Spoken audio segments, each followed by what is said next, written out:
On this episode of Narcissist Apocalypse, we talk with a survivor named Brenda. And Brenda was in a 4-year relationship with a loose cannon of a narcissist. It's a story of victim playing, control, the consequences of couples therapy, and overcoming the fear of leaving.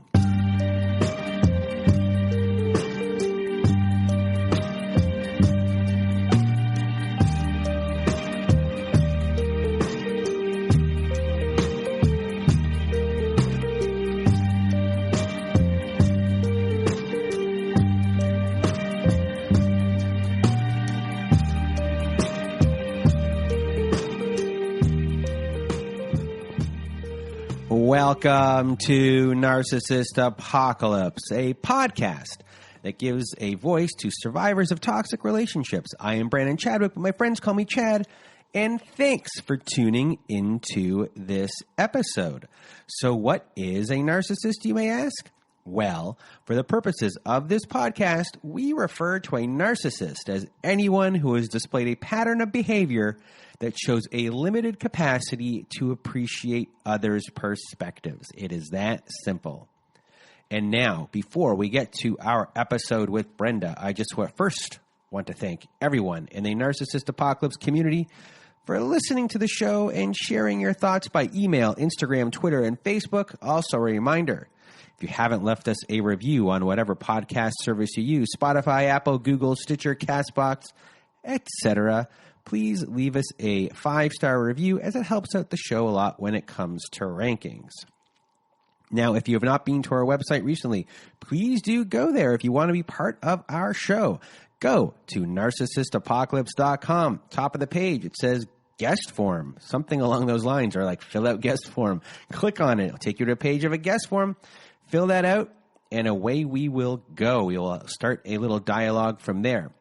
But also, if you want to be on our show, you can go to narcissistapocalypse.com and be part of our Letters to Our Narcissist compilation episode. And for that, on the side of the page, there's a floating button that says Send Voicemail. When you click on that button, you can record up to 5 minutes. If you need 10 minutes, click it twice. 15 minutes, click it 3 times. Yes, we are accumulating more of those letters for a volume 5 of that episode. And if you don't want to read the letter yourself, send me or my old pal Melissa a regular email for us to read your letter on the show. Go to narcissistapocalypse@gmail.com. That is where you should send it, and put Letters to My Narcissist in the subject line. I'm having trouble talking today, everyone. Can you tell? Now, other things you can find on our website at narcissistapocalypse.com. We are now offering high-conflict parenting courses that can be found at narcissistapocalypse.com/courses. Yes, we have now partnered with Online Parenting, and many of our courses we're offering were created by Bill Eddy. And if you listened to our episode last year with a divorce lawyer named Helen, you'll know that Bill Eddy is an expert in dealing with these individuals in court, and he's now helped create many parenting courses to help you through divorce and to help support your children too. These courses are the most widely recognized courses by family courts across the country. So if you want to support the show and are looking for guidance, please do go to narcissistapocalypse.com/courses. What else do I have for you to hear today? Our Patreon. Yes, we have a Patreon, everyone. Last week, I think I uploaded three episodes that have never been heard before. And this week, I think maybe, I forget when I'm adding this week, but I have something ready to go later on in the week. It's a surprise. And anyway, if you want to hear episodes that never made it to air, follow-up episodes with former guests, and much, much more, join our Patreon. We'll be releasing new content on there every week. So to help support the show, become a patron of our Patreon at patreon.com/narcissistapocalypse. What else before we go? I watched, what did I watch yesterday? For my first time, I watched the movie, I'm having my brain. I watched the movie 50 Shades of Grey, everyone. And I will be making a YouTube video, a comedic YouTube video about it, but one that points out the abuse that kind of happens in the movie. I had seen the film 50 Shades Free before that because it was on Netflix. I think it was on Netflix. And I was like, oh, this is one of the worst movies I've ever seen that was actually in a movie theater at one time.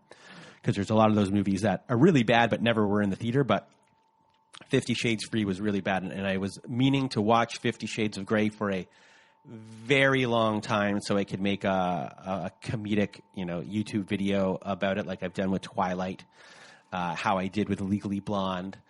And so I've been writing up a little script for it. And, it's a lot of work.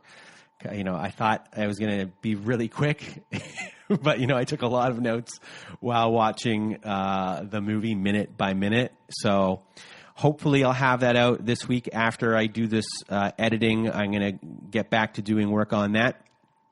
And for those of you who haven't received an email back from me, I'm a little behind on my emails, but I've also sent some emails to people and I haven't heard back. So please do check your junk mail. You might have gotten an email back from me and it was in your junk mail the whole entire time. So please don't curse my name. I'd probably be cursing my name, but anyway, before we get started with the show today, just a little bit of a warning. We do discuss physical and sexual abuse in this episode, and there are moments when Brenda uses language that was said to her by her ex. So in 2 or 3 spots, you'll notice that I've removed language by lowering the volume to 0, and that is because I don't want anyone to get triggered more than they usually might get triggered by listening to the show, because obviously a lot of you will get triggered by listening to the show. But in this instance, I just wanted to be extra careful, and it was a judgment call. So you'll notice that there are a couple of spots just because the language was harsher than usual. And that's it. I'm now going to get out of my way. Here is my conversation with Brenda. Welcome to Narcissist Apocalypse, everyone. With me today, I have Brenda. How are you? I'm good, thank you. How are you? I'm doing well. Now, today we have the Brandon and Brenda combination. It's like 90210 in here. And I'm now just going to get out of my way and your way, Brenda. The floor is now yours. Okay, thank you. So I met my ex-narcissist about 4 years ago. It was an immediate attraction. My background is I was married for about 16 years and had 2 children. And after being married that long and being married that young, I just felt like I was needing more, and I was contemplating leaving my husband. I wasn't very happy. Things had changed, and I felt like we were growing apart. And I met my ex through a mutual friend. Actually, my husband and I met him the same day. And for the first time ever, I was like, I just noticed him. The way he talked, his eyes, he had tattoos, and that was kind of it. We chit-chatted a little bit through the course of the weekend, and he was talking to me about his girlfriend and the type of work she did. And I actually suggested a few places for her to apply at. And then the next day, when my husband and I had saw him again, he had told me that his girlfriend had broken up with him out of the blue. Now, I had met him at a sporting event, so, playing that particular sport, you're always looking for more players. And I ended up grabbing his contact information and added him on Facebook. Checked in with him a little bit to see how he was doing, feeling kind of bad that his girlfriend had just broke up with him and stuff like that. And that's kind of how it all started.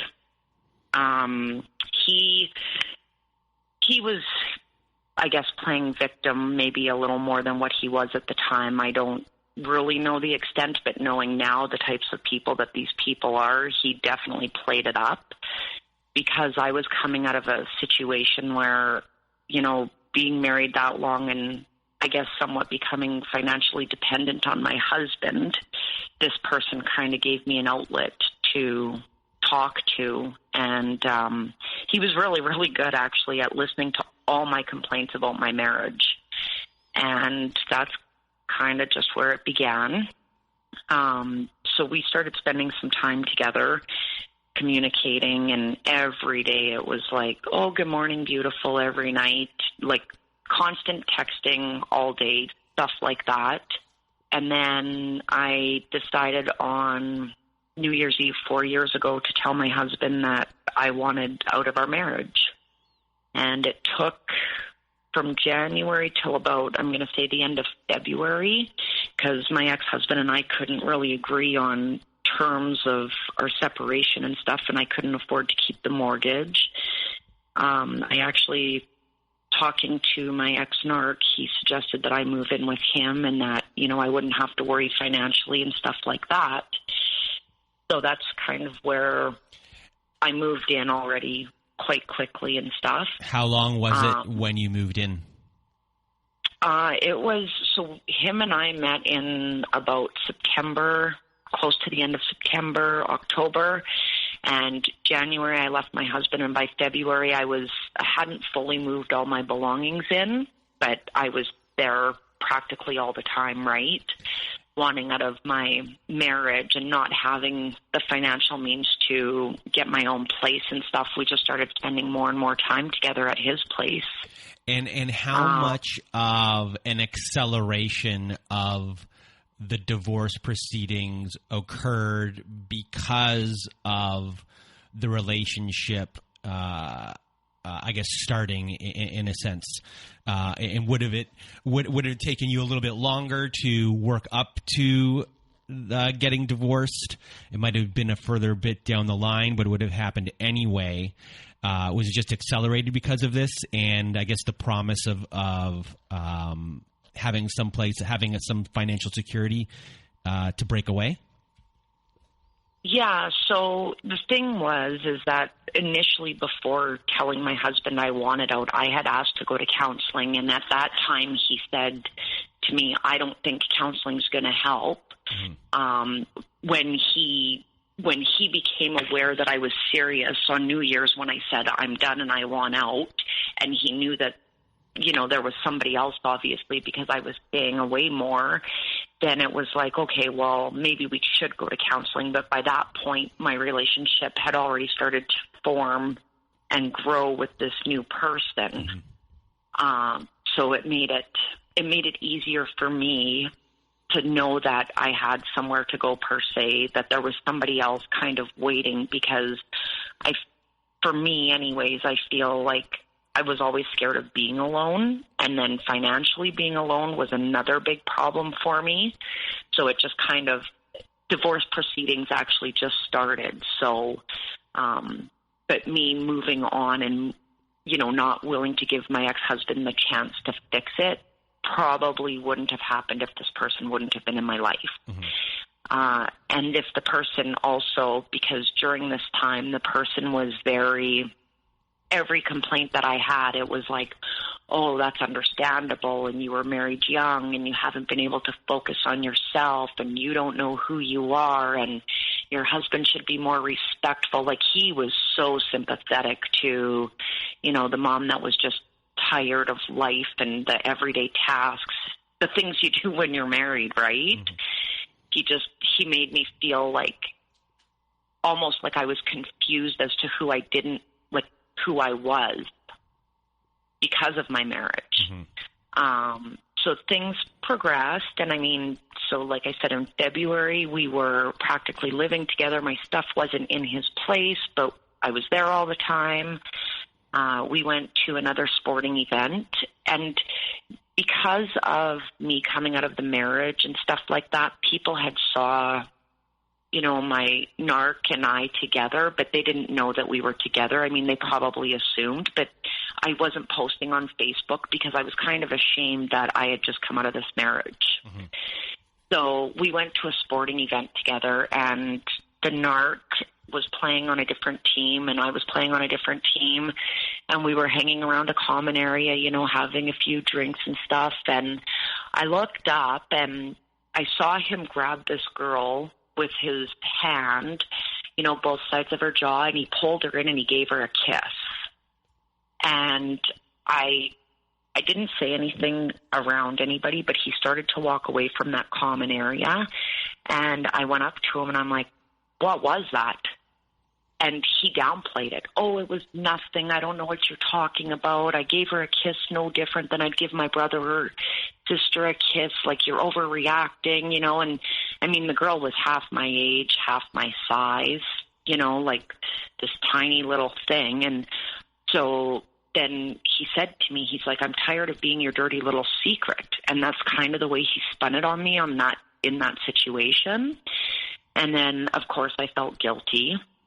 I ended up going out with some friends that night, and he was blowing up my phone, calling me, showed up where I was with my friends. And that particular incident, I was like, wow, that's crazy. I don't want no part of that. I'm done with him. Even back then, as early as, 3 months in knowing each other. So I ended up accepting his phone call that particular Sunday morning and ended up going back to his place. And I actually ended up apologizing to him for, overreacting, and for him, because he had told me that he felt like my dirty little secret. It was like, oh, okay, well, it's my fault then. I caused that. If I wouldn't have kept him in the secret, he wouldn't have kissed that other girl. And so I ended up apologizing to him. And looking back now, it's easy to see that it was a manipulation thing. But back then it was like, now I'm scared.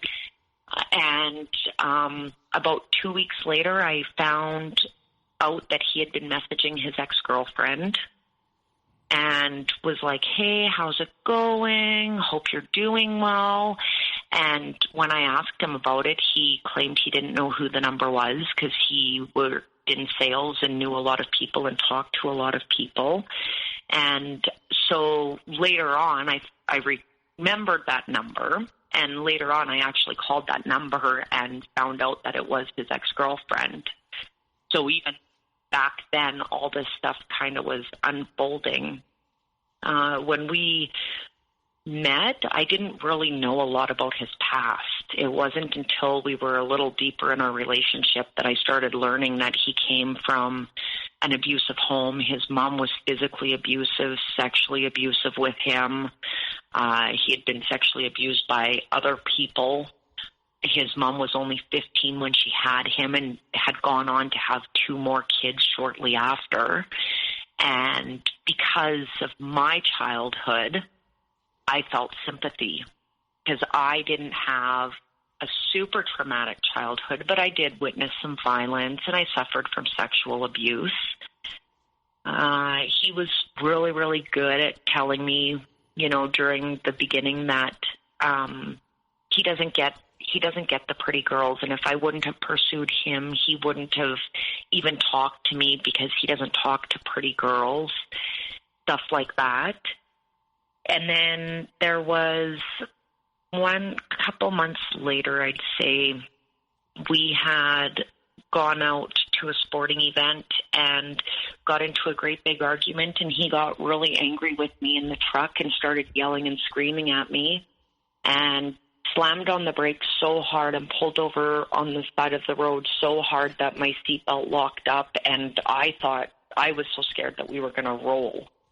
And he just kept telling me, yelling and screaming at me, shut up, don't say another word till we get home. I don't want to hear about it anymore, stuff like that. So then we got on the way home. I sat for probably a couple hours and just cried silently, and then ended up falling asleep. And when I was crying, he looked at me and said, when we get home, I want you to leave. I don't want you at my house anymore. So when we got home, I went to the door and it was locked, and I ended up going around to the other door to grab my stuff because I was scared, obviously, and I was angry, and I wanted to get my stuff then if that's what he wanted. So I started gathering up my belongings, and he was like, stop, I don't want you to go. And I was like, no, like, you know, I'm going to leave. You wanted me to leave. I'm going to leave. What's changed in the last couple hours? I mean, I thought you were going to kill me a couple hours ago on the side of the road. And he got angry with me and grabbed the little bit of belongings that I had at his house and kicked them off his front steps, yelling and screaming at me in the middle of the neighborhood.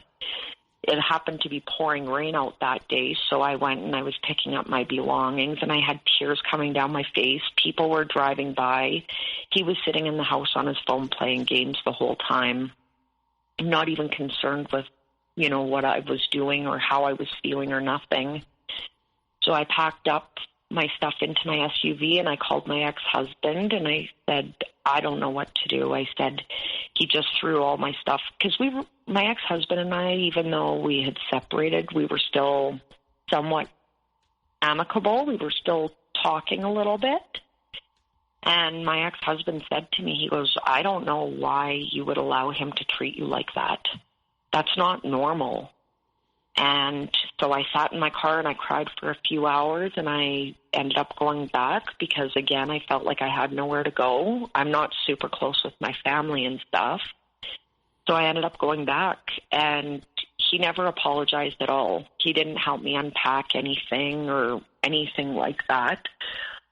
And then a couple months after that, we were arguing one time, and we went to Starbucks, and I had a $20 bill in my pocket, and he went to go pay with debit, and I said, here's $20, just let me pay. You know, like, financially, I didn't make what he did, but I contributed in other ways, and that to me was just a kind gesture rather than using your debit card. Here's a $20 bill, and he got angry at me and actually grabbed the $20 bill from my hand and threw it out the window in the middle of the drive-thru and said, I don't need your effing money. Of course, that provoked me, and then I started crying, and I said to him as we were driving, I'm like, what did you think was going to happen when you threw my $20 bill out? Like, that's just supposed to make me so happy. I said, that's the most disrespectful thing somebody has ever done to me. And he got so angry, he stopped his truck in the middle of the intersection, threw it in park, and jumped out and left me sitting in the middle of the road.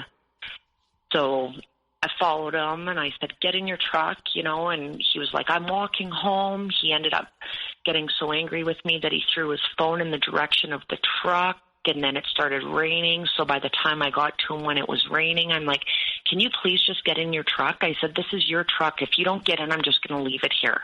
Like, why are you being like this? So he jumped in the passenger side. And I said to him, I said, like, you're going to throw your phone at me because you're angry? You're going to take my $20 bill and throw it out the window? What the hell? And he got angry with me and punched the front windshield in his truck and said, it's my shit. If I want to smash it, I will. Again, another, just a small red flag that he didn't hit me. I justified it with, he didn't hit me. If he hits me, I'll leave. So it was just those little red flags, you know. Angry one time, he threw I went to walk out of the bedroom door, and he threw a coffee at me like a Starbucks coffee at me as I walked out the door. It went down my back all over the wall. He didn't clean it up. I was the one scrubbing the carpet and everything, and I was like, why would you throw your coffee at me? I didn't throw it at you. I threw it in your direction. Oh, my God, you're dramatic, you know. Just so smooth with things like that. And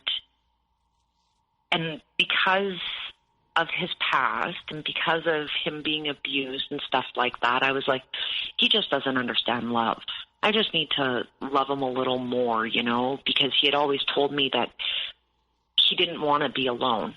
He didn't want to be alone, but he was content being alone because he had only dated a girl for 3 months before me. Other than that, he was single for 7 years prior. But as time went on, I started learning more. And as time went on, it got to the point where he actually convinced me to put a tracking app on my phone so he could see where I was at all times. And I, at first, was kind of like, okay, well, it might ease my insecurities, you know, and then later realized that it was for him. It was, my insecurities were never, ever over the top like that, because he literally would be at work and he would send me a screenshot of my location and be like, where are you? What are you doing here? You're supposed to be at work. So what was his, I guess, reasoning for putting that app on your phone? Because if we had an app on, because it was also on my phone and his phone, but if we shared the app, then it would ease my insecurities. Okay. Then I would know where he was at all times. Okay. So that's how he spun it. It was. So he was feigning, or he was faking concern for your mental well-being. Absolutely. Yeah. Okay. Absolutely, he was. So as time went on, there was more and more things. Like I honestly cannot even describe how crazy making it got to the point that I just was, honestly, I was suicidal. There was 2 times throughout the course of our 4-year relationship where just he would plant the seeds of doubt in me. I'm over the top with my insecurities. I'm jealous. And it was like he would completely gaslight me. We would be somewhere and he would see a pretty girl and he'd make a comment or something to that effect. And then it would be like, oh my God, you're so crazy. I don't understand how anybody can have insecurities like you. You're deliberately looking for things. Because I got to that point where I did start looking. It was like, I need to check his cell phone. Like, I think something's going on, He had odd behaviors. Like, he would come home and he would sit in his truck in the driveway and be on his phone for like an hour after work and wouldn't come into the house. And I would say to him, that makes me feel like you're hiding something. I mean, people that have nothing to hide nothing. And it was like, oh, I'm talking to my boss or I'm talking to a customer and it was almost daily. He got to the point in the beginning when we had first started and, you joke around a lot with people and stuff like that because I'm very, very opinionated on a lot of things, not just with relationships, but with a lot of things. And he actually would tell his child, oh, little Hitler. Like, he would refer to me as Hitler and refer to my other daughter as little Hitler. He would call me the redheaded devil, and laugh it off. And then I would say to, his daughter, oh, no eating in the bedroom. And he would agree with that. But if him and I were fighting, then it was, oh, you can eat in your bedroom. So it was on again, off again for 4 years. And during one of the separations, and he had called me and told me he was going to anger management. He loved me. He couldn't do anger management without me. He wanted me in his life. And I hadn't really talked to him a whole lot during this time. I was trying to keep my distance because obviously I felt that I needed to leave, but I still loved him. And the one day we actually spent some time together, and I just said to him, I said, you're abusive to me. Like, do you realize that you do this and this is what abuse is? And he didn't say anything. And then it was a couple days later, he called me and he goes, you're right. He goes, I am abusive. I'm no different than my mom and I'm no different than my dad. And I want to get help for that. And I've decided to go to anger management and, I love you and I want you in my life. And I said, honestly, with the time that we've had between us, I said, I don't know what day is going to be the day that I'm just going to say, I don't want this anymore. So that particular day, he showed up to where I was staying with a ring, and He's like, it's just a promise ring. I just want you to know how serious I am, how much I love you. And I was like, wow, he's really changing, you know, because he had always bought me gifts and stuff like that. But I don't know. He must be serious. What kind of a man would kind of chase a woman around after she's left and do all these things to make himself better? I think he finally gets it. So I spent a little more time talking. You know, we'd send YouTube links to each other about relationships and all these great big discussions, and he'd break it down for me and be like, oh, this part of the video I really agree with, and we were talking. And I decided to go back. And things were good for, 4 months. 4 months, things were really, really good. And then things started happening again. I was looking, because he had a company truck and a personal truck, and one day I went because I drove his personal truck. So one day I went into his company truck to grab something because we had been in that the night before, and I went in first thing in the morning, 5 o'clock, opened up the console, and I noticed this thing in there, and I'm so oblivious when it comes to electronics. So I picked it up, and I was looking at it, and I was like, well, you know, once upon a time he told me he'd put a voice recorder in my truck if he thought anything was going on, or he'd put cameras in the house or a tracking device on my phone. So I actually Googled the information that was on this device, and it was a voice recorder. So I, was like, what the hell is this? I started freaking out, like, why is it in his truck? And was he planning on using this? And why is he doing this? Like, I literally go to work, I come home, there's nothing to hide. And found out that, yeah, it was a voice recorder. He had purchased it. The receipt was in his wallet. It was on his personal credit card. And I didn't say nothing to him because at that point we had been back together for 3 or 4 months and we were going to therapy. So I wasn't going to say nothing to him. I felt I needed to confront him in front of the therapist because he always had a way of working his way out of these things. So I gathered all the information, looked at the date and the timestamp on the receipt. It made sense that he purchased it a few minutes away from our home. It was in the afternoon. So we're driving down to counseling that day, and I pretend that I'm going to open the console looking for chapstick. And I said, oh, what's this? And he says, oh, it's a voice recorder. I said, oh, when did you get that? And he says, oh, my boss bought it for me. I said, what do you mean? Oh, well, he just wants us to record all of our meetings now when we go in and stuff. And in the back of my mind, I'm rolling through, why would the receipt be in your wallet? Why would the receipt have your credit card number? Why would the receipt have this time and date?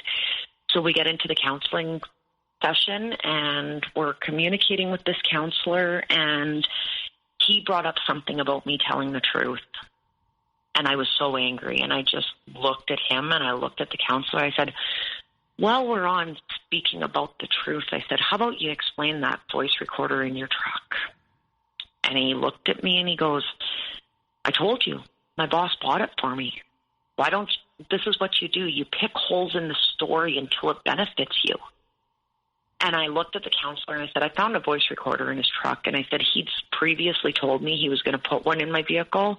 He's told me he'd put cameras in there. I said, I found all the information for this particular voice recorder. I said, the receipt has the date and time stamp on it.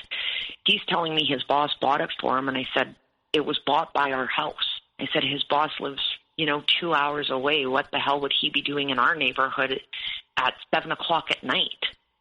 And the counselor just said, well, maybe you do look for these holes in the story. And I said, no. And he got angry and walked out of the counseling session. And I sat there in disbelief thinking that this counselor had to be had to think I was a complete idiot, and why was she siding with him, and why wouldn't she, kind of dive into that a little more to help us. I mean, we're there for help. So I ended up verifying that I tried calling his boss, and in the meantime, he had already spoke to his boss, and his boss said, oh, yeah, I bought it for him. And I found out months later that, in fact, his boss never bought it for him. He had bought it. He planned on putting it in the truck because he thought I was having an affair. And I didn't find that out till the second time that I left him and he was love bombing me to get me back, that he had actually done that and got his boss to lie for him. So before we get to that, I have a couple questions. Well, pretty much one. How devastated were you when, with all this evidence of this one instance here, and your therapist doesn't back you with everything in front of your face? Like, what happened to you in that moment? And then also, like, what were the repercussions afterward of how you thought about yourself and, your mental state? Well, first of all, when I was in the session that day and he stormed out and we didn't dive into this incident any further, I mean, we had been seeing this counselor for a while now, and I had always, during these sessions, he was good at I don't know if he was good at making her believe him necessarily, or if this counselor was just so inept that she would pick his side. Like, I felt attacked after counseling sessions because I didn't feel she was a very good therapist. Nothing was resolved, and it was always her telling me that I needed to understand. And, well, we've talked about this before, and you do overanalyze. Like, everything was just going back to me overanalyzing, and I'm thinking to myself, of course I'm analyzing because his stories don't match. So when it comes to him and what, listening to your story, is he a very charming guy? He is. Yeah, he is. And it sounds like he has an answer for everything, and very quickly. Like, because you said before he was smooth, but when you told the story there of just opening up the glove box, it sounds like instantaneously, like it was a split second, he had a very plausible answer, probably said it very nonchalantly, matter-of-factly, because he, in his mind, it was like very, very smooth operator. Absolutely, 100%, because he was. It didn't matter what I said. On a dime, he had an explanation. On a dime. And I guess hindsight's 2022, he was a salesman, and he did very well at his job. So looking back now, it's like, oh, yeah, I get it. You were dealing with a paid actor. Absolutely. For a living. So, yeah. So after that session, like I said, I called his boss. His boss confirmed that, no, I bought it for him. Little did I know that when he stormed out of that counseling session and I walked out to the truck that particular night and he was on the phone, he had told me it was his boss, and I didn't even clue in until the next day when I talked to his boss, and his boss said, oh, yeah, I bought it for him. Then it was like, that's why he was on the phone with his boss. He was figuring out his story.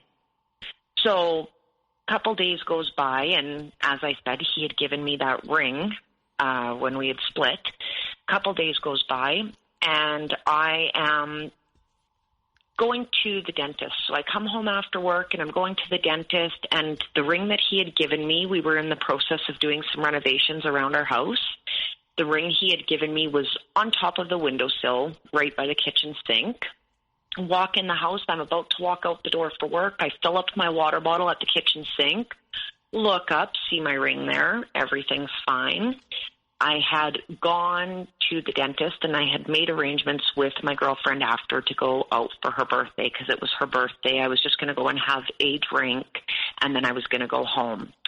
And as I'm on my way to the dentist, my narc calls me and he says, "Hey, what are you doing? I'm on my way home. I can take you to your dentist appointment." And I said, "Well, it's just a cleaning." I said, "I don't need you to take me." I said, "I'll be fine. I'll go to my cleaning." And then I said, besides that, I was going to go for drinks with my friend tonight because it's her birthday.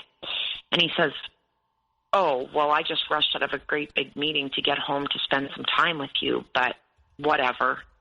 And I said, "Well, you knew last night that I was going for drinks." And I said, "And you had this great big meeting that you told me would take you all afternoon. Like, I'm just going to go for a drink after my appointment and I'll be home."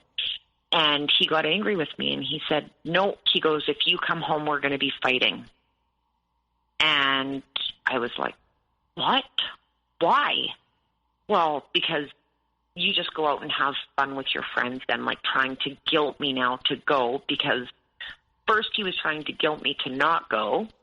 Then when I said, okay, I won't go, now he's guilting me again to go." So I ended up finishing my dentist appointment. I went home, put my stuff down, and I said, "So what are we going to do?" And he's like, "Nothing." He goes, "I told you if you came home instead of going for a drink, we were going to fight." And I'm like, "Okay, but you told me that you were coming home from work to spend time. Like, what do you want? You're giving me push-pull here. I don't know what to do." So we got into an argument, and then the following morning, I woke up and went out to the kitchen to go make coffee, and when I went to go fill up the coffee pot with water, I noticed that my ring was gone. And I said to him, "Did you see my ring?" And he looks at me and he's like, "Your ring? What are you talking about?" I said, "My ring." I said, "It was on the windowsill." He's like, "I've told you for months you were going to lose that ring if you didn't put it on." I said, "No, actually," I said, "that ring's been off for a couple of weeks while we were ripping out flooring and doing these house renos." I said, "Why am I going to wear it when I'm doing that stuff?" And then he says, "Oh, well, maybe my daughter knocked it off when she was doing dishes." And where the windowsill was in the sink and the type of sink it was just, there was no way that would have happened, and it would have just bounced, or it would have been gone. So, of course, that started the fight first thing in the morning, and I was so angry that I just got in my truck and left. And because we had that tracking app on my phone, I was watching like a hawk to see when he left the house so that I could go back home, because I just didn't even want to be around him. That particular day, I had a breakdown. I was bawling. I couldn't deal with it anymore because I was questioning everything. So I told him that I was leaving, and he said, "You have nowhere to go. Where are you going to go?" I grabbed some sleeping bags, and I said, "I don't care. I said, "I'll sleep in my car. Like, I don't have anywhere. I won't go to a shelter. I don't have the money to get a place." So I grabbed some blankets and I left, and it was wintertime, and I literally sat in my car for 8 hours that night, and I bawled and I bawled and I bawled. And all I could think is, I just want the pain to stop. I just want it to stop, and I don't know how to make it stop, and I'm too scared to leave him, and I can't leave him because I'm trapped. And I ended up, because he was blowing up my phone that day, I ended up finally answering, and I said, "I'm driving myself to the hospital." And he said, "What hospital?" I said, "Don't worry about it. I'm not your problem." And then I finally told him the hospital I was taking myself to, and he met me there, and I walked into emergency, and the room was filled with people, and I had been bawling for 8 hours. I felt crazy in that moment, and all these people were sitting there. So I walked out, and he took me home that night, and he says to me, he goes, "I think you need to go to the doctor and go on some antidepressants." He goes, "I really think it would help you." So sure enough, I ended up going on antidepressants. He came with me to the doctor and said, "She's just not quite herself. She's really down and depressed lately, and I think she needs some help."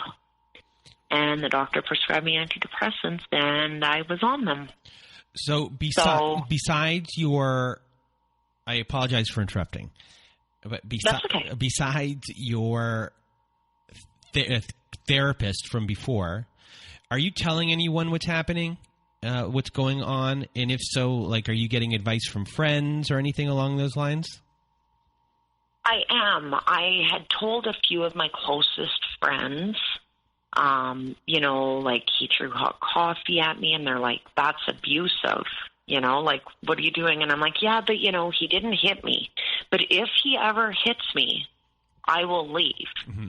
And, I had, I think a lot of people, because looking back, telling my story, I'm like it gets 10 times worse than this. And I mean, looking back, I can't believe the stuff that happened, So I think a lot of the people that I told were just like, wow, that's crazy. Wow, that's crazy.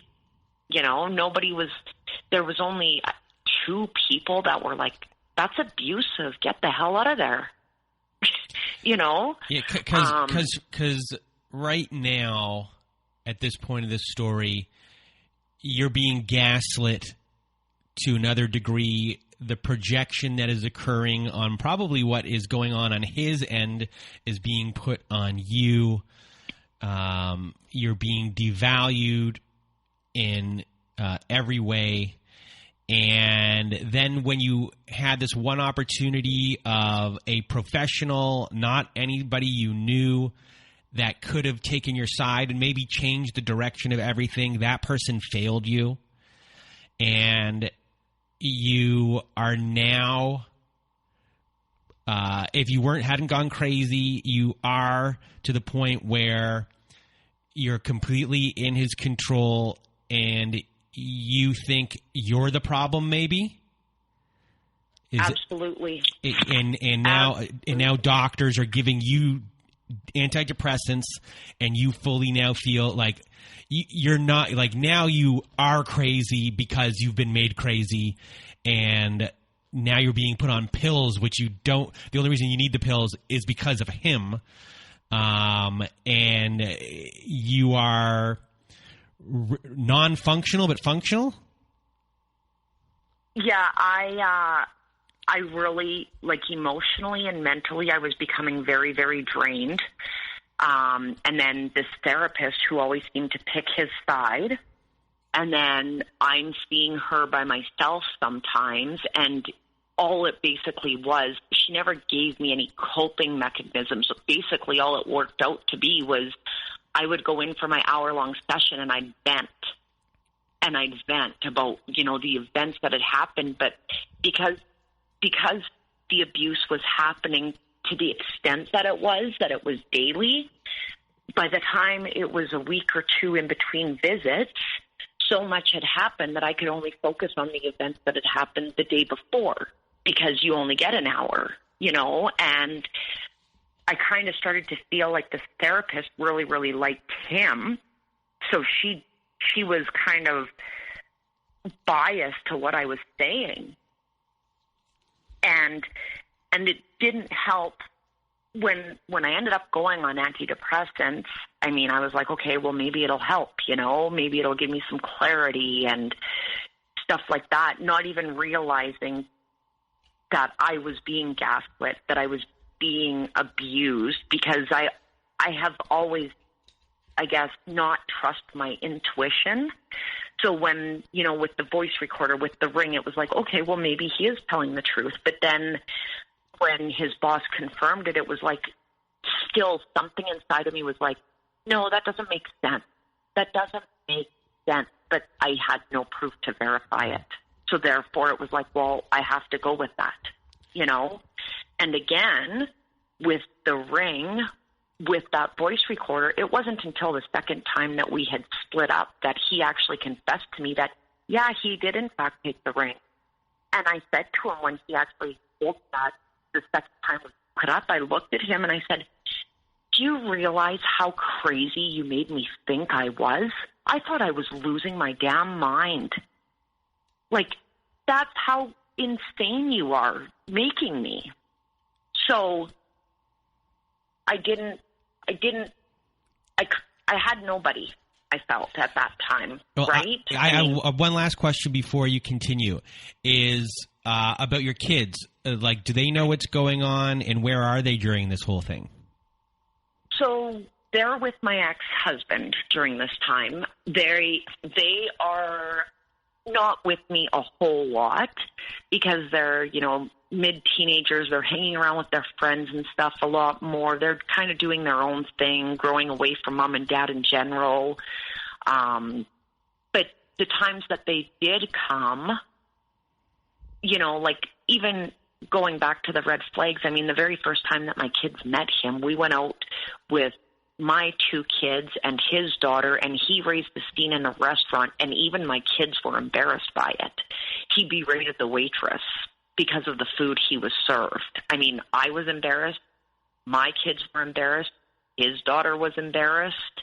You know, like those are the things that you just don't think of really. Mm-hmm.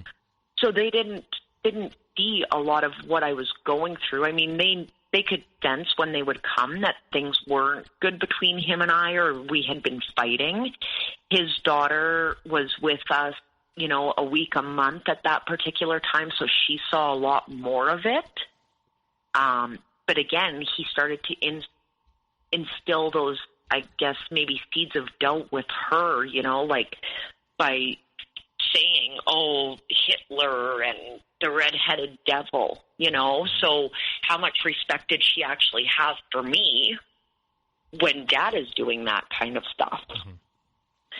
So as time progressed, I was on these antidepressants, and then now we're in the process of selling his place. He wants to purchase a new place. So we're in the process of dealing with the realtor, and the realtor is giving us tips, you know, for staging our place and renovating it, like what we need to do kind of thing. And I'm the brains behind all of this, right? I'm like the designer. I'm the paint color coordinator. I'm all of this. And I mean, I'm not working full time, but I'm still working, and I'm up at 5 o'clock every morning, and like go to work, and then I come home and I'm up till 11 o'clock at night. And I'm a little more particular on the way the house is than he is, you know, like cleaning things and stuff like that. So tensions were really high. And we got into this argument one day, and I mean, for both of us, it was just a high stress time. So tensions are high between the both of us, and we're arguing. And I had, because by this point now, some of my belongings are actually in his house, but not everything, you know, like my little trinkets, stuff like that, decorating items. So we're arguing, and he gets angry with me. He's calling me, you know, names. He's calling me the C word, telling me I'm crazy. And he goes down into our bedroom, and we had 2 windows in our bedroom on each side of our bed. He goes down into our bedroom. He closes both the curtains in the room. And then as he's in there, he says something, and I turned and I looked at him, and I'm like, what did you just say? And then I snapped because he called me the C word. So I got angry, and I started yelling at him. And he came down back into the room, and he grabbed me and he pinned me against the wall by my throat and said he just wanted to punch me in the face. And then he let me go, and I just shrunk to the floor. I just sat there in disbelief that had just happened, and I was crying, and it was so darn cold out that day. And we had a veranda in the front, and I grabbed a blanket, put on my jacket, and I went and I sat on that front deck, and I sat there for a long time, and I just was like, this is my life. This is my, like, I said if he ever put his hands on me that I'd leave him. What am I doing? So, I mean, renovations, I was on antidepressants now. Stress was high. He just pinned me against the wall by my throat. I'm feeling more and more alone and more small in the world. And I was so exhausted. And I mean, this particular night, it must have been about minus 25 out. So I'm sitting out there, and I actually started to fall asleep out on the deck. I just was shriveled in the corner with this blanket, and I had been crying, and I just was like crying to myself, please help me, please help me, please help me get away from him. Why am I doing this? And he eventually came out there and grabbed me and brought me in the house and said, "You're not sleeping out there." And he undressed me and brought me into bed, and I was exhausted. And I am, if you knew me, I fall asleep at the drop of the hat, and I am like a rock when I sleep. Nobody wakes me up. And I woke up the next morning, and I felt very wet on my lower half. And I was like, what the heck? You know, like I wasn't sure if I maybe peed or if maybe my cycle had come or what. And he informs me that he had sex with me that night while I was sleeping. And I looked at him and I said, "What?" He's like, "Yeah." He goes, "I thought it would be hot." And I looked at him and I'm like, "Is that your thing? That's a fetish for you? Like, who does that?" I was sleeping. I was mentally and physically exhausted and obviously comatose. So we're driving up to the store that next day, and he says, "Well, I'll take you to your favorite store and buy you something because I feel really bad for what I did to you last night." And I looked at him and I said, "What do you mean?" He goes, "Well, I feel bad for putting you against the wall by your throat." And I said, "And you think that buying me things is going to fix it? What is wrong with you? Like, that doesn't fix it. That doesn't make it go away. You still did it." "I know, but I feel really bad and I don't know how to make it up to you." I said, "How about you won't ever do that again and you're going to go and be a better man?" And, that was the very first time that he actually had gotten physical with me. So this is like 3 years into the relationship that he actually got physical. And then I said to him, I said, "How could you do that to me? Like, you pin me against the wall by my throat, so you're physically doing that to me, and then you're going to sexually violate me? That's not normal." And he couldn't justify it. He just justified it with it was something he thought would be hot or sexy or whatever the case was. And so fast forward, we get into our new house, and things seem to be rocky because we're still under stress. Now he's got 2 mortgages to pay. The house we bought was a foreclosure, so now there's lots of renos that we're doing there. I'm not happy at this point. At this point, I've started seeing another therapist who is understanding and kind of coaching me on, okay, when this happens, you need to breathe, tap your fingers. She's trying to give me pointers because I need to leave, but I need to mentally be prepared to leave too. So we're preparing myself to leave and to cope while I'm there. So things just kind of got carried on further and further, and he started getting more and more, I'm not going to say physically aggressive, but he started calling me names all the time now, the insults, the names, and then the love bombing phase. He made good money, so we went out lots for dinner, but backhanded comments like, "Oh, your ex-husband never bought you new appliances. Isn't it nice to have new appliances? And isn't it nice to have all this stuff?" And things like that just started really perpetuating. And we got into an argument one day when my daughter was there, and he came out in the garage and he looked at me and he said, "I just want to."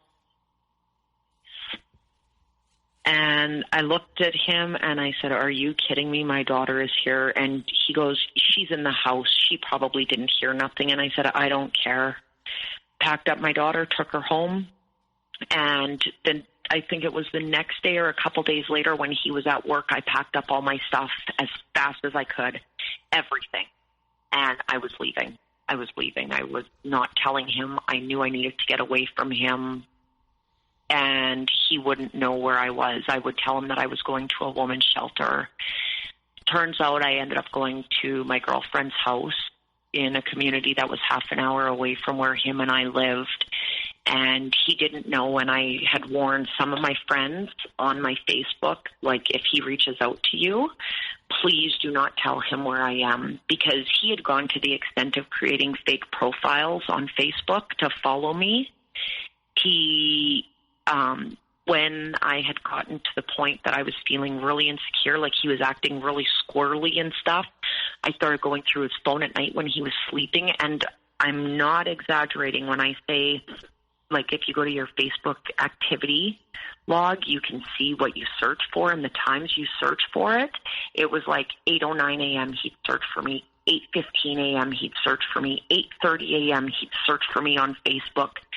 So not only does he have my tracking app, but now he's searching me like a madman on Facebook, creating fake profiles to see if I would add him as a friend, if I would chit-chat with him, to see if I had him blocked under his own personal name, but everybody else could see my stuff. So it just was over-the-top crazy-making.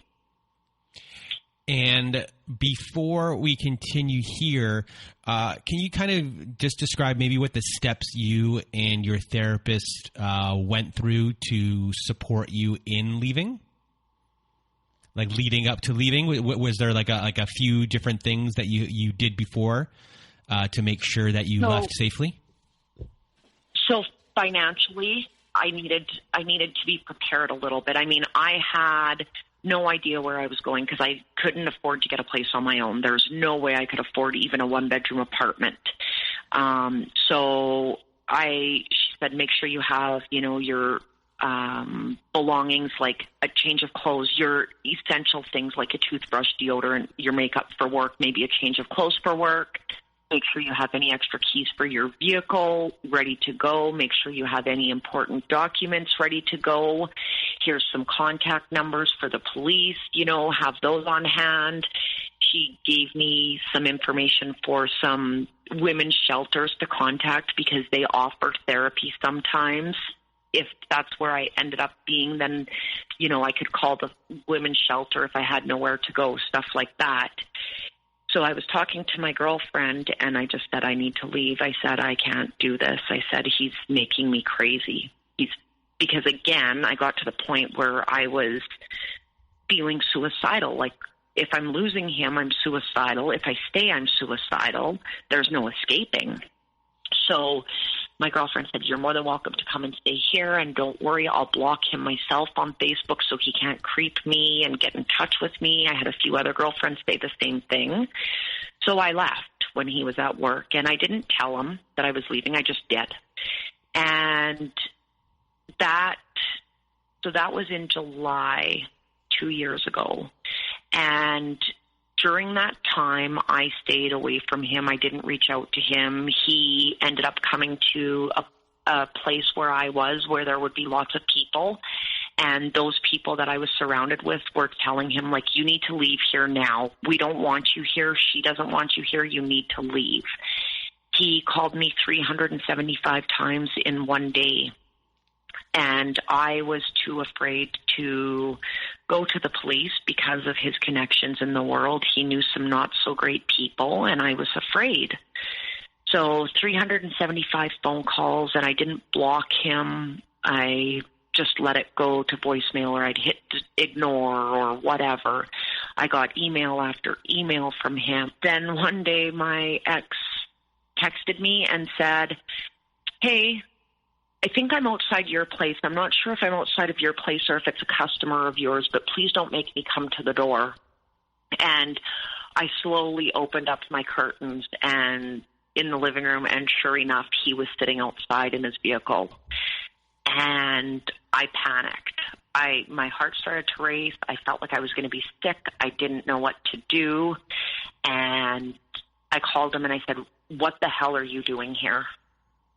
And he said, I've taken 2 days off work. I've drove up and down every street in this community until I found your vehicle. He's like, I miss you. I love you. I'm sorry. I know now that I've made a mistake and I can't live without you. I want you back. And I, of course, fought it for a little bit, and contact remained, little bits here and there. He was so understanding of what he had done, and love bombed me and love bombed me and love bombed me, and I went back. And this time it was different. I moved. I had actually decided in the meantime, before I went back to him, to get my own place in that same community my girlfriend lived.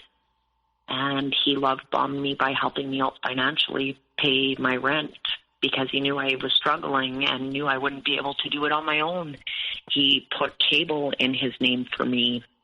And I said, if we do this, we're going to go slow. I'm not moving back in right away. And he said, no, I understand. Sure, we can take it slow. And it turned out that from August till November, I had my own place in a different community, but I was spending every night at his place. And we were doing things together. We were doing woodwork. We were spending time doing sport things together, spending time renovating his house with all the renos that needed to be done. And I was designing and planning all the color coordinating stuff I did, and it was my dream home. It was beautiful.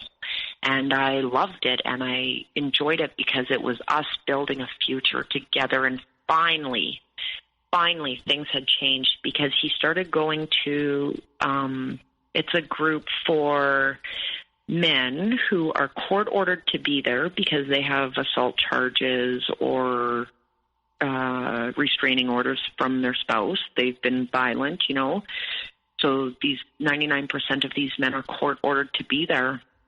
And he was going to that therapy.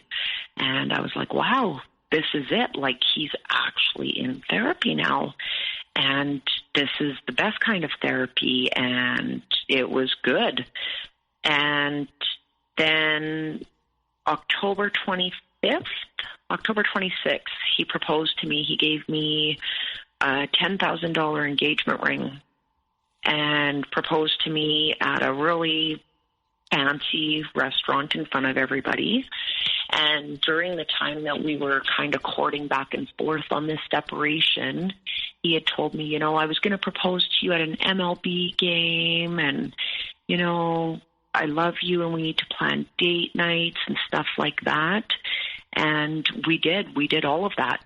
And then he proposed to me and things were back and forth. They were a little sketchy. We'd have our arguments and stuff. And now this was already a year and a half after I had started taking antidepressants. And when I went back to him, he said, I'd like you to go off your antidepressants. They've changed you too much. He goes, I don't like the way that you are on them. And I said, okay. I said, well, I've slowly been trying to wean myself off of them anyway, because being away from him, I didn't need them. I was good. I was still emotionally not good, but I wasn't having the crazy making. And so later I found out that it was because of his ex-girlfriend. His ex-girlfriend was actually on the same antidepressants and had committed suicide, and he claimed that he was worried that I would commit suicide on them. And so November, he had moved the last of my stuff back into his house. And he had a therapy session that night, and he had been busy during the day. And I had told him during this course that if we got back together, I wasn't moving anything of mine. Again, I had already packed my life up 4 times since being with him. I wasn't moving another thing of mine. If he wanted me back in his home, he would have to do it. I would go back and clean my place. So he went down to pick up the last of my stuff, and we got into a hell of an argument that night. He told me, because when he got home, I was cleaning the house, and I said, I'm not going with you. I'm trying to clean the house. We've got people coming, contractors coming. I'm busy. And he told me that I'm a selfish bitch, and I do nothing for nobody in that house. It's all about me. I help nobody out, and how ignorant could I be? I couldn't even make his daughter dinner. Now, bear in mind, his daughter is almost 14 years old. So she could have fended for herself that particular night. And if he would have asked, I would have prepared something, but I was busy. I didn't, And so the next night, things are fine. He's got to take his daughter to a sporting event. And he says to me, well, I got to go grocery shopping. Do you want to come? And I said, okay. I said, are you sure it's okay? Like, tensions are still high between us. I don't want to provoke anything. No, I want you to come grocery shopping with me. So we went grocery shopping, and he was driving my vehicle. went grocery shopping, and just before we went in the store, I could sense the way that he was standing, you know, like kind of scowling at me like he was the dad and I was just this bad little girl because he was still so angry at me from the night before. I said, can I have the keys to my car? I said, I just think I'm going to go sit in my car right now. And he's like, no, he wouldn't give me the keys to my car. So I went back out to the car and I thought that maybe he would have unlocked it for me, and he didn't. So I went back into the grocery store and I said, you know, walked up to him and I said, can I have the keys to my car, please? I don't want to be in here with you right now. And he starts walking away from me and he hollers across the grocery store, if you're then you can go sit in the car by yourself. I'm not helping you. So I went back to the car. The car was locked, and I started walking away, and we had that tracking app. So the minute I started walking, he could see.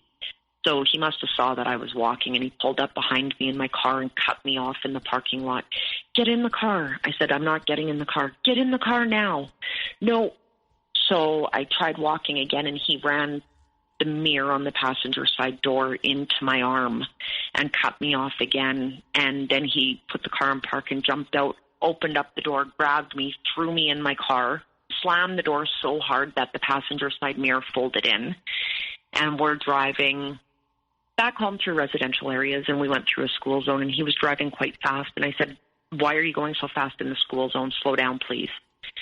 Don't tell me how to drive. I've been driving a long time. You make it seem like I don't respect your vehicle. I said, this is my vehicle. I make the payments. Slow down, please. So he's doing about 70 through this one area in our town. And I said to him, I said, slow down or I'm going to jump. And he said, I'm not slowing down. I said, I'll open up the door and I'll jump then. So I open up the door, and instead of slowing down, he actually picks up the speed. So I close the door because I'm thinking it's wintertime. If I jump out, I'm going to fall. I'm going to get hurt. Something's going to happen. And I close the door, and he looks at me, and he starts laughing. And he just had this look in his eyes, and he looks at me. He goes, I knew you didn't have the balls to jump. And I just snapped. I started screaming at him. I'm like, why are you being so ignorant to me? Freaking out on him. Half a block away, he opens up the passenger side door on the street. Like I said, it's winter. It's snowy, icy.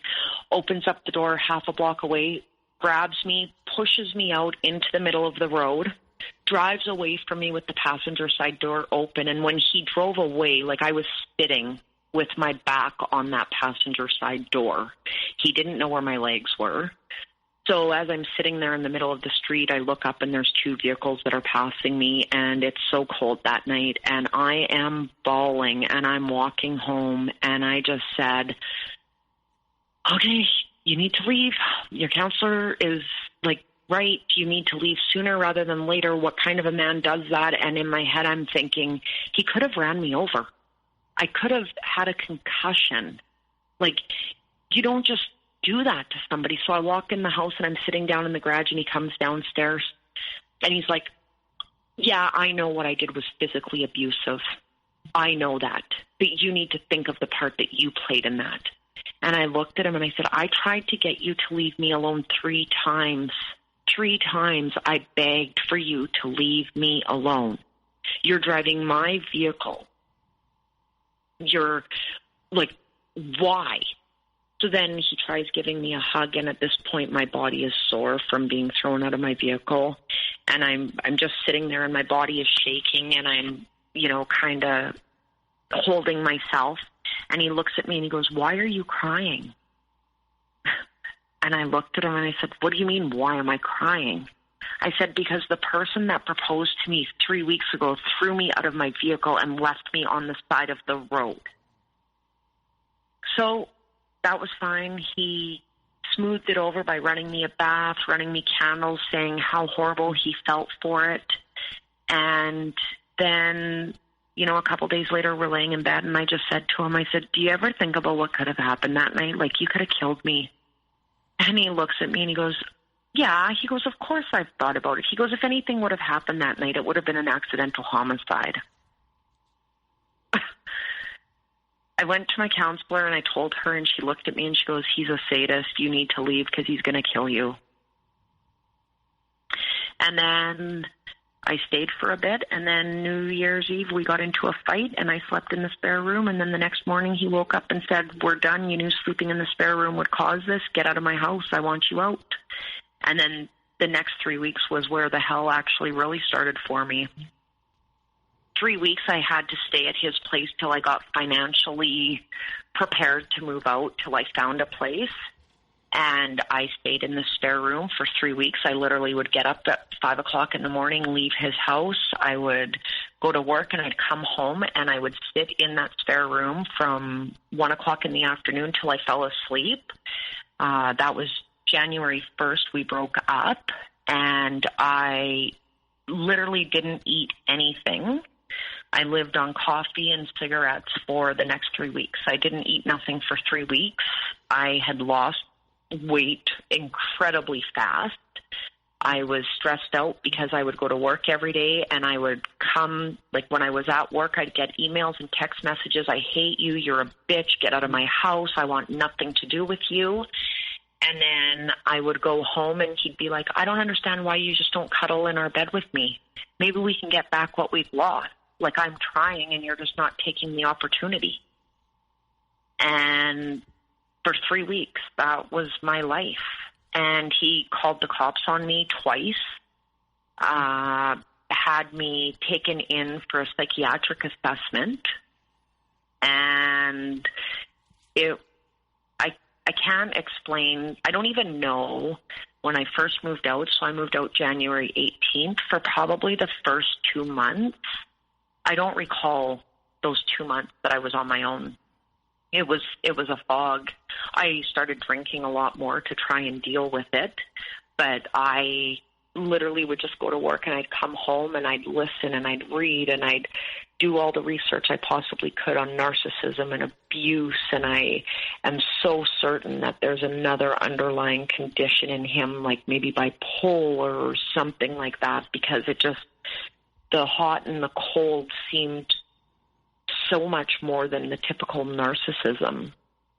And I've been out now for 8 months, well, almost 9 months, and he still, reaches out to me every once in a while. I mean, he hasn't gone crazy and called me 375 times, but he's seen my vehicle somewhere, and then he's messaging me and saying, "Oh, I see you're in the area," or, "Oh, I see your vehicle was over here tonight," or, and again, we go back to the "I love you," the "I miss you," and then the next text is very, very mean, or the next message is very, very mean. He has done the smear campaign on me now. He's met a few people who know of me but don't know me personally, and said, "Yeah, she was so abusive. I ended up in this group for abused men instead of abusive men.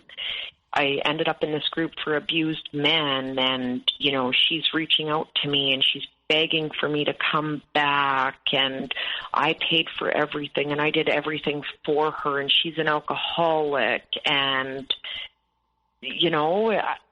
so it's so much better now that I'm out, but still, even 9 months later, there's things, and I'm like, holy crap, that was my life. Why was that there, Like, how did I let that happen?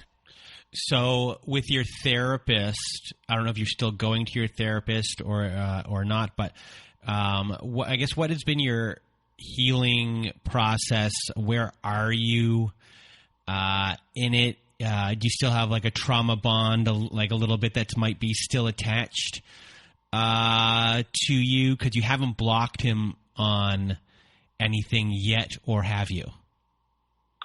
I haven't blocked him. As far as my healing process, I have had a couple people, like my therapist I don't go to right now. I was going to her shortly after I left. I think that I somewhat hit a depression, and I just dove right into researching narcissism, everything and anything. I found a couple support groups on Facebook that have been good, because not so much for the support, but just to read the posts and be like, wow, I'm not the only one who went through that, you know? I mean, podcasts are great. You know, one thing that my counselor said to me before I left, she said, you need to start seeing him for who he is and what he's done to you. So prior to him breaking up with me this time, I had started doing that. And I noticed that the pity and the sadness that I felt for him in his childhood had turned to like a rage and an anger for the hell that he was putting me through, because, well, everybody can have an awful childhood. It doesn't give you the right to be so awful to somebody else. And so that helped me put it into perspective. The other thing that I had done was I had started journaling quite a bit, any particular instances that had happened, so that when my mind had calmed down or our argument had, calmed down, that I could look back and read through it to see, like, okay, was I actually being out of line, or was I just gaslit? And that helped. That helped a lot, because there was lots of things that I had written down, pages upon pages. I mean, some days I'd have 20 pages of writing, and it really did help. But the thing is that if there's anybody out there in this kind of a relationship and they're journaling like that, they need to keep it under lock and key, because he was famous for grabbing my journal and reading it. And then when we would be arguing, he would bring things up that I had written in my journal to me. So I think too that maybe, there's a little bit of information on Stockholm Syndrome and stuff like that, and I don't know if I suffer from that. It's really hard to know all the things that you suffer from until you start to live your life again. Like if I'm driving down the street and I see his vehicle, or see a vehicle that looks like his, even 9 months later, I can feel my heart race. I slept the very first 3 months that I left, I slept with a baseball bat beside my bed and a butcher knife under my pillow, because I was scared. Because he had shown so many times that he had little regard for boundaries and for people. This is somebody that openly admitted to me that he had a guy that worked underneath of him at work who he became best friends with, and he was purchasing his best friend hockey tickets so that he could get time to sleep with his wife. I'm happy you're out, because as your therapist said, you were dealing with a loose cannon. You didn't know what could come. It seems like with him capable of anything with whatever circumstances might be there, and if he's too out of control, who knows what's going to happen. Yeah. So I'm happy you're out. And as far as, maybe the devaluation that occurred within the relationship, how do you feel about yourself, and what are things like you're working on that are, I guess, things that I know some boundaries, I guess, that fell, like how are you trying to work on, correcting those issues or whatever he used against you? So during the course of this relationship, there was a lot of devaluing that happened, and in ways that I wasn't even necessarily aware of. And maybe not, like he always told me that he had a hard time with, if he was angry, he needed time to cool down. Like it could take him a couple days. Things like when my grandma died or my aunt died, he was the coldest of cold that I had ever seen or heard of anybody.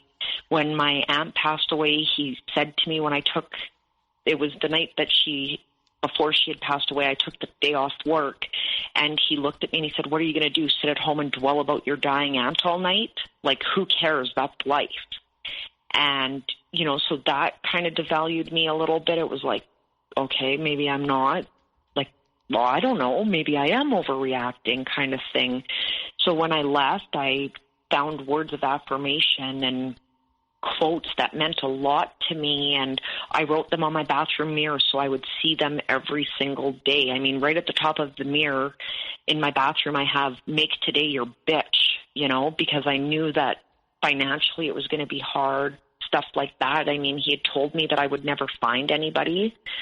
Nobody would love me as good as he would. Even my own kids hated me. I couldn't make it work with my ex-husband. Financially, I was dependent on him.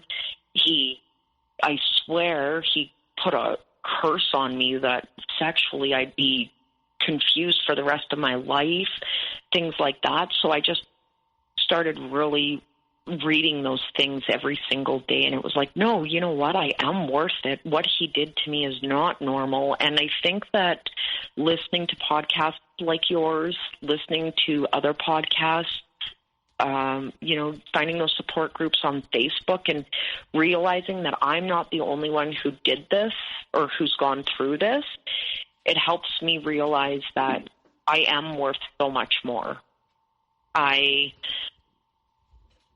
It's hard when you're in it because you feel trapped. If you go, you feel like you're going to be alone forever because they've worked so hard to convince you of that.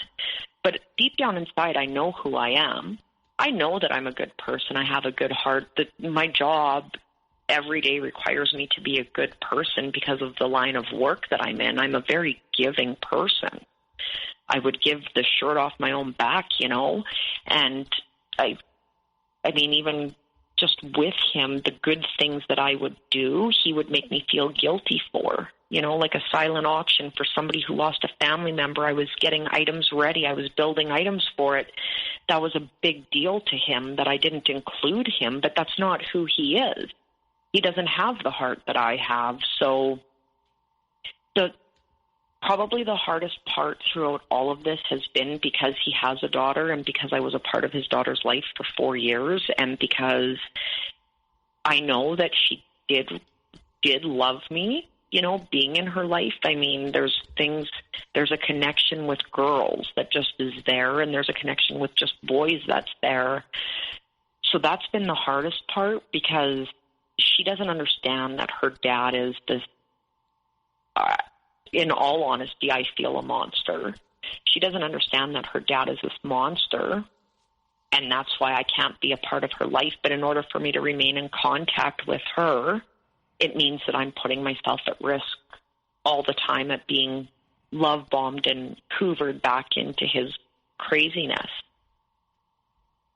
So my counselor said, you need to do things to bring value to yourself. If that means you have to volunteer your time, and I've always been the type of person that has a really hard time just sitting still. Like, I like to be busy all the time. And when I first left, I went from a 3,600 square foot home that I was doing renovations in and cleaning and maintaining and yard work and everything to a 2-bedroom apartment and it being just me. And so that gave me some stillness, I think, in my life that I hadn't had before. Mm-hmm. It's good because it let me reflect and actually just sit in my pain for a bit, and I don't talk about it anymore like I used to because this consumed me with every one of my friends. Every conversation turned into this, and it doesn't consume me anymore. I see people now and I talk about it I talk about everything else. I don't bring this up. It's like, hey, how are you? How are you doing? How's this virus treating you? Are you working? And it's just, and so it's peaceful now. My life is peaceful. So before we end off the show, you brought a poem to read. So I'm just going to get out of your way and let you read the poem. It's called Unstoppable, and it's by John Mark. He tried to cage you and contain you, drain you of your worth, beat you down to nothing with relentless fists of words. He tried to control and desoul you, but you are resilient. Bamboo to a storm, bending but not breaking, now taking back your true form.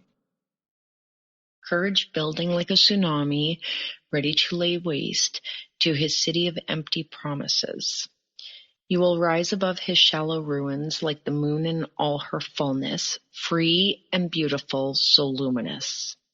His hungry night tried to devour you, but you made your own light, which darkness could not swallow.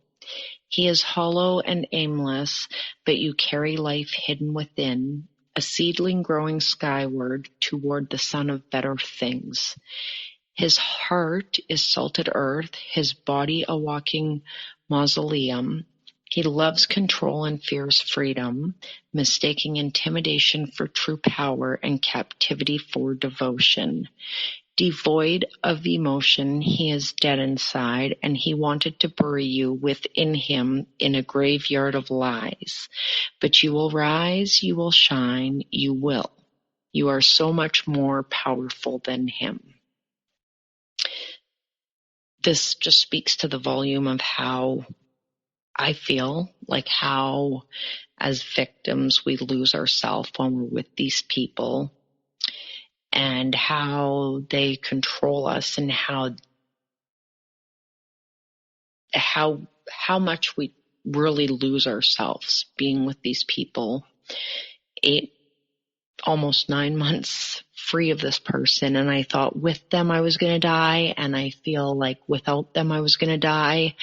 And there were some pretty dark days during this 9-month period, but I'll tell ya, I'm glad that I fought every single day. Every single day I'd wake up and it was craziness. I don't know how I made it through, but I did. And we have to keep fighting because these people are everywhere. So before we end off this episode, Brenda, what are your words of wisdom for everyone else out there? My words for everyone else would be, number one, you need to trust your intuition, because your intuition is the only thing that you have when you end up in a situation like this. When you feel like someone is making you question your reality, it's hard to talk to friends, so your intuition is what will always be there. And people, when you're in this type of situation and you're explaining the things that you've been through with people, they're going to probably doubt it, because some of the things that us who have been in these situations have experienced are crazy. I mean, it's not every day you end up with, video cameras in your house or a voice recorder or, so, and you have to be understanding of that too, because they can't comprehend what you're going through, and know that you are enough and that there is somebody out there. And even if you leave and you don't find somebody for 5 years, it's better than being with somebody and feeling like you're going crazy, because you shouldn't ever feel suicidal when you're with someone. Well, Brenda, I really want to thank you for coming on the show today and sharing your story. You did a really good job of telling your story, so I just want to thank you from the bottom of my heart for being here. Thank you very much for your show. I hope it helps a lot of people, and I hope that a lot of people, start finding your podcast and can learn and live healthier, better lives. Well, thank you. And for everyone else out there who is listening, I hope you have a good night.